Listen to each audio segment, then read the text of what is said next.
It took me over 10 years to realize that there's only one single stock option strategy that works in all markets: bull market, bear market, overvalued market, cheap market, Republican president, Democrat president. It does not matter one bit. I've spent the last 10 years developing this strategy. I lost a lot of money, lost a lot of sleep, a lot of blood, sweat, and tears, a lot of books I read, seminars I've been to, courses that I've done. I'm going to compile it and bring it all into this video right here for you guys. So honestly, I'm a little bit jealous that you could watch this video right now, especially if you're starting out, because if I would have watched this video when I got started out, it would have transformed everything for me. So I generate roughly $30,000 per month from this strategy. Of course, some months are better, some months are worse. It really just depends on what the opportunities are out there. And this $1.2 million account, I built this up in roughly 6 years from an initial $100,000 investment. And I'm actually withdrawing money from this account regularly. So this is pretty much all house money at this point.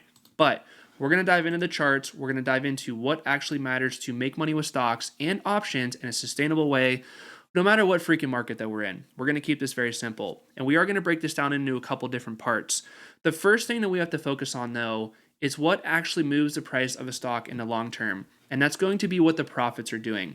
Whether it's United Health stock, Meta stock, Nvidia stock, Google, Apple, Alphabet, it doesn't matter. If the profits are going up on that company, the company's share price is probably going to follow that too. But guess what? The key word here is it's going to follow the share price in the long term, not in the short term, in the long term. But guess what? That is exactly how we want this to be, because if it was very uniform and the share price goes up 10% and the profits go up 10%, we're not going to be able to find any opportunity to capitalize out there. The market is very volatile. The market bounces around a lot. And when we get these bumps that go up and down where it's kind of like blown out of proportion to the downside or the upside, we are simply going to capitalize with stocks, of course, and stock options even more, because stock options are simply just a way to magnify an expected return. So if we're bullish, you could go buy shares if you want, but also if you're bullish, you could buy call options or you could sell put options too. If you're bearish, you might want to buy puts or maybe you want to sell calls. So I'm going to show you on the charts of exactly when it makes sense to do one thing versus the other and the why behind it. And this strategy is going to be very simple. It's like I could explain this to a 12-year-old, to be honest with you, because it's not complicated and it doesn't have to be complicated to make money. So many smart people out there try to overanalyze things and overcomplicate things because they feel like they're smart. But when you look at their returns in the long term, they usually underperform the market by quite a bit. So this strategy, I do outperform the market in the long term. I have roughly a 94% win rate. Almost all the trades that I make money. But hey, I'm not going to be the one to sit here and say I make money on every single trade, because I do not. But most of the trades that I do make money on in a low risk way, in a sustainable way. Bull market, bear market, doesn't matter. Okay. So we're going to start off with this line that I drew right here for you guys. This line corresponds to the earnings per share growth of the companies within the S&P 500. Now, a lot of people commented on my previous videos and said, hey, Brandon, where are you getting this line from? How do you plot this line? It doesn't make sense to me. So this line right here is the average of what the profits did for 5 years ago to right now on a percentage basis on a y-axis right here. The profits went up X percent, the share price went up X percent. We simply will capitalize when the market goes above it or when the market goes below it. And I could also show you another chart right here that has this plotted for actually in real time, not just a straight line like I plotted, of what the actual profits did of the S&P 500. So the lighter line is the S&P, the darker line is the profits of the S&P. So you can see that while profits do bounce around a little bit, it's not necessarily a straight line all the time. You can see that they are up and to the right. So we're going to use these lines right here to capitalize when it makes sense, both fundamentally and technically, and on the emotional aspect of investors, because they're simply putting their bets in the wrong spot at the exact wrong time. Because I bet you everybody here has experienced this, where it's like you do all this research all day long on this company. The second you buy it, the share price goes down, and then you decide to sell your shares, and the second you sell your shares, the share price goes straight up. Most people are just completely on the exact opposite side of the trade that they need to be on. But not anymore after watching this video. We are going to get through it together, guys. I'm going to help you out a lot here. Okay, so let's take a look at the chart right here. One can conclude that when the market is quite a bit above the earnings per share growth line right here, like let's do this on a percentage basis. The market right here was roughly, call it 16% above the actual earnings per share growth line right here. One could assume that the market is a little bit expensive right there. And when the market is expensive, how do we feel like our future expected returns are going to be? Are they going to be good? Are they going to be bad? Are they going to be sideways? Usually, when the market's a little bit expensive, future expected returns are going to be worse. And the worst part about a market like this right here is that if we were pulling up the news articles in this time frame, the sentiment, what people were saying at their day jobs, the typical retail investor was happy right here. They were making money, they're hitting refresh 12 times an hour in their account and seeing, oh my God, I made this much money this day. But that's not what you want to actually do. And when you see that out there, that's actually the time that you want to get a little bit cautious, because as the herd is getting greedy, as the herd is getting confident, as the herd is leveraging out their portfolio, as the herd is getting extremely bullish, it's kind of like this self-fulfilling prophecy of you buy stocks, they buy stocks, I buy stocks, your brother buys stocks, your mom buys stocks. It just pushes share prices up. But oftentimes, more than not, share price movements on the upside and the downside, they kind of get blown out of proportion, both upside and downside, of course. So let's kind of play this out, what the typical investor's thinking on this pump right here. I'm going to draw a line of what they actually think the market's going to do. And yes, they're getting it right here. The market's going up and to the right. But as the market keeps going up and they just see it going up, they're like, oh, the market's going to go up because it's just going to keep going up. So this is how they visualize in their head of what they think the stock market's actually going to do. But I can't tell you how far from the truth this is actually how the stock market works. Like, yes, long term, up and to the right is probably what the market's going to do. But in a short term, it does totally not have to be like that. Actually, the complete opposite. As the market goes up and as the market gets more disconnected, I'll draw this line again. As the market gets a little bit more disconnected from the actual earnings per share growth line, the market's becoming more risky, the market is becoming more expensive, and the market is likely to have less future expected returns. There's a big problem with that because the typical retail investor, they want to buy call options right here. They want to buy shares right here, and they want to sell puts right here. They want to do all the bullish plays right here simply because they just see the market continuing to go straight up and never having a correction lower. And guess what? That is where we are going to come in and capitalize because we realize, hey, the market's getting a little bit disconnected from the fundamentals right here. This distance right here, like the market's going to rebound down to the earnings per share growth line eventually. So while they are all investing in call options, they are all just bidding up the prices for call options because everybody wants calls when the market's going up. So they're bidding up the call option premiums, they're paying more for less, and they're selling put options when it doesn't necessarily make sense. We're going to use that to our advantage. So here's what we're going to do up here when the market's expensive. Now I'm going to be the first one to tell you this. I do not know exactly where the tops or the bottoms of the markets are going to be for that, but I will tell you this. I know when things are largely cheap and I know when things are largely expensive. When things are largely expensive, we do not want to buy calls. We want to sell calls. And when they're largely expensive, we do not want to sell puts. We want to buy puts. Because think about where the sentiment is at right now. Everybody wants to buy calls. Call option premiums are going up. There's just more demand for them, so the price goes up. What about puts? Do people want to buy puts right here? No, the herd does not want to buy puts. They want to buy calls. They're not going to do both. They're going to all put their money on the call option. So we could get a way to hedge our portfolio on the downside when it's a little bit expensive right here. It's a little bit disconnected from this earnings per share growth line. We could buy puts to hedge ourselves on the downside for cheaper than what it would typically cost because nobody wants to buy puts. Everybody wants to buy calls. So when you understand that, the herd is doing the exact opposite option strategy is what they should actually want to do. They buy calls and they sell puts up here, but smart investors, we are not buying calls, we're buying puts, and we are selling calls up here because we are projecting for our next couple years in the stock market to not have stellar returns because we are quite a bit of ways above this earnings per share growth line. And guess what happened? If we look at the chart, if I draw the line right here of how much the market actually went down from peak to trough, you can see the S&P fell roughly 26%. All those investors up here that were buying calls and selling puts and, buying shares on margin, they got pretty much destroyed up there. And I hate to see it, but that's kind of why I'm making this YouTube video for you right now because I just don't want you guys to make these mistakes. So as the market was falling right here, let me draw another line. As the market was falling right here, all the typical retail investors, they were getting destroyed and they just see the market going down, down, down and never recovering. They just feel like it's going to keep falling out of the bottom and just never recover because all the news headlines are terrible out there. So what does the typical average herd retail investor want to do right here? Do they want to buy calls right here? Absolutely not. Do they want to buy puts right here? Oh yeah. They see the market going straight down and they think it's just going to keep going down, down, down. So they buy puts and they pay top dollar for it because they want downside protection. That's what puts allow you to do. So when they're paying top dollar for puts, when the market is cheaper, when it's quite a bit of ways below the earnings per share growth line, like let me draw another line for you guys right here. The market was roughly undervalued by, call it 26% right there. They were buying puts down here when the market is almost 26% undervalued. Pretty much the exact worst possible time to do that. All right, so I cleared the chart out because I want this to be crystal clear of what I do. Like cover calls up here and buying puts, sure, you can make money with that, but stocks go up and to the right in the long term. So you don't want to have your main strategy as selling calls and buying puts. You want to be on the bullish side of things because every CEO wants to boost earnings per share, boost their revenue, and make their companies more valuable in the long term.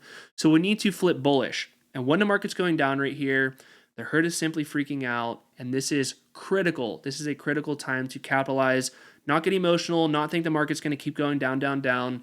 Eventually, things will recover. So what do we do in this time frame right here? When the market is down, when the market is cheap, we are not going to go with the herd and buy puts just in case the market keeps going down. We are going to sell puts. And guess what? We are not going to sell puts cash secured. We are going to sell puts portfolio secured. If you watch my other videos, you know what I'm talking about right now. But my point is this. We're selling puts portfolio secured because if we are bullish on the S&P 500, if we think it's going to rebound and go higher, why would you want to have so much of your account invested in cash right here? Why not buy the shares, secure the sold puts with that, and then take the cash flow from the sold put, buy calls, and buy more shares? It's one of the biggest hacks to investing that most people just simply don't understand. You are not on margin. You are not on margin interest. You're collecting zero in margin interest. I want to be very clear with that. You're just simply leveraging your account to sell puts when it makes sense. You take the cash flow, buy shares, and buy calls. You're securing the trade with your portfolio, not with cash. Now, what duration contract are we going to do right here? This is what most people screw up on. This took me a long time to let this really click for me. And maybe you still don't believe me after watching this video, but just let me explain this to you why. Longer duration contracts win. And it all comes down to the earnings per share growth line. Let me draw this line for you guys one more time. This is what the stock's earnings per share is doing in the long term, up and to the right.